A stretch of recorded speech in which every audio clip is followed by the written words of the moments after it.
بسم اللہ الرحمن الرحیم۔ سورہ السجدہ ترتیب کے اعتبار سے 32ویں سورہ ہے، مکہ میں نازل ہوئی، اس کی 30 آیات ہیں۔ اس سورہ میں 3 بنیادی عقائد کو زیر بحث لایا گیا ہے، کیونکہ مکہ والوں کا یہی مسئلہ تھا اور یہی 3 باتیں انہیں اچنبے کی لگتی تھیں۔ پہلی یہ کہ اس کائنات کا مدبر یعنی چلانے والا صرف ایک ہے۔ وہ یہ تو مانتے تھے کہ اس کائنات کا خالق ایک ہے۔ قرآن نے ان کے اس اعتراف کا جا بجا ذکر کیا، وَلَئِن سَأَلْتَهُم مَّنْ خَلَقَ السَّمَاوَاتِ وَالْأَرْضَ لَيَقُولُنَّ اللَّهُ۔ اگر آپ ان سے پوچھیں کہ زمین و آسمان کس کی تخلیق ہیں تو وہ لازماً کہیں گے اللہ کی۔ لیکن اس کے بعد اس کارخانہ قدرت کا نظم و نسق چلانے کے لیے انہوں نے مختلف خدا تخلیق کر رکھے تھے جو اپنے اپنے محکمے چلاتے تھے، اور یہ بات ان کے لیے قابل قبول نہیں تھی کہ وہ تنہا ساری کائنات کا نظم و نسق چلاتا ہے۔ مشرکین کے اس خیال کی تردید کرتے ہوئے کہا کہ تم آسمان و زمین کو دیکھو اور خود اپنی تخلیق اور بناوٹ پر غور کرو، کیا یہ ساری کائنات ایک مدبر و منتظم کی خدائی کے بغیر چل سکتی ہے؟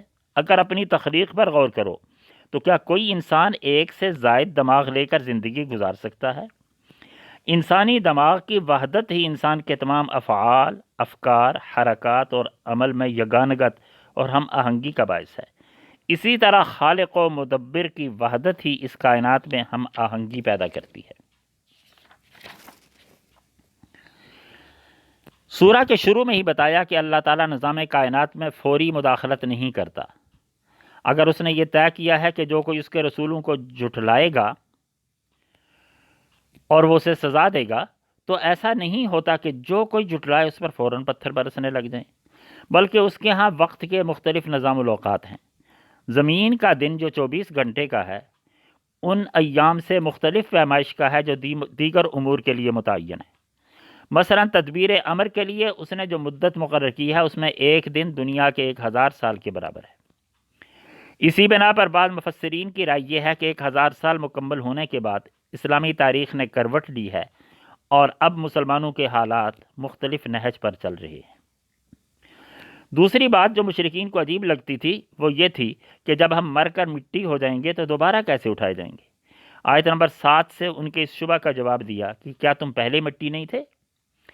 اللہ تعالیٰ کسی بھی کھیت کی مٹی لے کر اس سے قسمہ قسم کی غذائیں پیدا کر کے ان سے انسان کی تخلیق کا بنیادی جوہر پیدا کرتا ہے، پھر اسے ماں کے پیٹ میں مسلسل اپنی نگرانی میں رکھتا ہے، اور اسی زمین کی مٹی سے ماں جو خوراک حاصل کرتی ہے اس سے پیٹ کے بچے کی پرورش بھی ہوتی ہے، اور پھر اس میں روح پھونک کر اسے انسان بنا دیتا ہے۔ یہ سب کچھ ہر روز تمہارے سامنے ہوتا ہے، پھر اس میں مشکل کیا ہے کہ یہی عمل دہرا دیا جائے؟ کما بدأکم تعودون، جیسے تمہیں پہلی بار پیدا کیا تھا اسی طرح تمہارا اعادہ بھی ہوگا۔ اللہ ایک رحمان و رحیم ذات ہے، اس لیے وہ پہلی غلطی پر سزا نہیں دیتا، بلکہ وہ غلط کار لوگوں کو مسلسل کچوکے دیتا رہتا ہے اور انہیں سنبھلنے کے مواقع دیتا ہے، شاید کہ انہیں اپنی غلط کاریوں کا احساس ہو جائے۔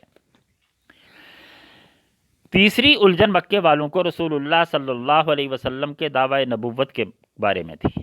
یہ بات ماننا ان کے لیے بہت مشکل تھا کہ انہی میں کا ایک شخص یہ کہے کہ میں خدا کا رسول ہوں، مجھ پر وحی آتی ہے، اور جو کلام میں تم کو سناتا ہوں یہ میرا کلام نہیں بلکہ خدا کا کلام ہے۔ اس کا جواب دیتے ہوئے کہا کہ یہ کوئی پہلا یا انوکھا واقعہ نہیں، تم خود جانتے ہو کہ اس سے پہلے موسیٰ پر کتاب آئی تھی، اور اگر تمہیں اس کو ماننے میں تأمل ہے تو موسیٰ کی کتاب کا انکار کرنے والوں کا انجام تمہارے سامنے ہے۔ اگر تم یہ سمجھتے ہو کہ ان کی نبوت چلنے والی نہیں، چند دن کی بات ہے، یہ نوجوان اور بے حیثیت لوگ تتر بتر ہو جائیں گے، تو ایسا نہیں ہوگا۔ کسی بھی زمین کو بنجر دیکھ کر یہ کہنا کہ اس پر گل بوٹے نہیں کھلیں گے قانون فطرت سے ناواقفی کی دلیل ہے۔